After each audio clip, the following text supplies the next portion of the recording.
रेसिपीटी देखा सिंपल किंतु टेस्ट रे rich a pure Odia traditional magic in one plate. मु मैरेज परे मो इनलॉज घरे प्रथमे खाई गोटा मुग पणस सीझा आ सेबे ठारू one of my favourite recipe. डाली रो नीड नाही, साइड डिश मध्य नुहे, यही गोटे रेसिपी हेले ही फुल मील हो जाए। गोटा मुगर भजा बास्ना एंड पणसर फ्लेवर कॉम्बिनेशनटा सुपर डिलीशियस। जदि आगरू ट्राए करी नाहंती एबे ही बनातु आ कमेंट करी जणातु।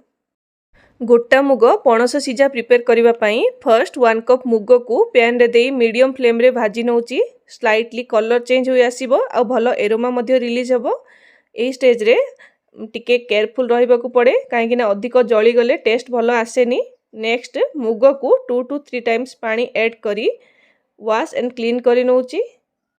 नेक्स्ट प्रेशर कुकर रे ऐड करुची एही सोक करी रखिथिबा भजा मुग, कट्टा पणस, 3टा टमाटो को कट करी ऐड करिछि, गोटे बैगण, गोटे आलू आ टेस्ट अनुसार हळदी, लूण, लंका गुंड मध्य ऐड करुची।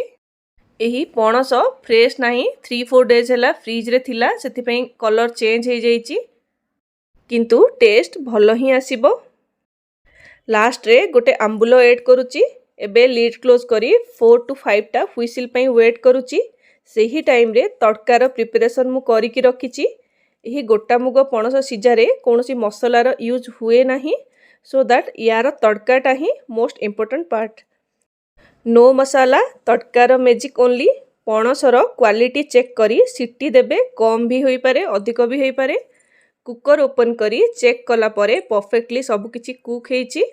अधिक मिलगले मध्य एतेटा भलो लागेनी, एमिति ही परफेक्ट। नेक्स्ट पैन रे सोरिष तेल गरम करी जीरा, सोरिष, सुखिला लंका, रसुण, भृषंग पत्रर तड़का लगे प्रेशर कुकर रे ऐड करी मिक्स करी नउची। पियाज जदि चाहुचंती ऐड करी परिबे। रसुणर क्वांटिटी टिके अधिक नेले आ भलो से फ्राए हेले ही टेस्ट एनहांस हुए। एही गोटा मुग पणस सीझा जदि देसी मुगरे बनौचंती आहुरी डिलीशियस प्रिपेयर हुए। एबे रेडी टू सर्व। टेस्ट रे next level, rich and delicious गोटा मुग पणस सीझा। जदि बिना भात रे मध्य प्लेट रे नेकी खाउचंती एते चटपटा टेस्ट आर बनेइले ही जानि परिबे। आम घरे मध्य एही रेसिपीटी जानि नथिले, मु जेतेले बनेइकी टेस्ट करैथिली समस्ते एप्रिशिएट करिथिले। वीडियोटी भल लागिले do try this recipe and let me know your feedback in the comments. Thanks for watching, see you in the next video. Last रे एतिकी कहबी, फॉलो तो करके जाओ। Bye bye, have a great day.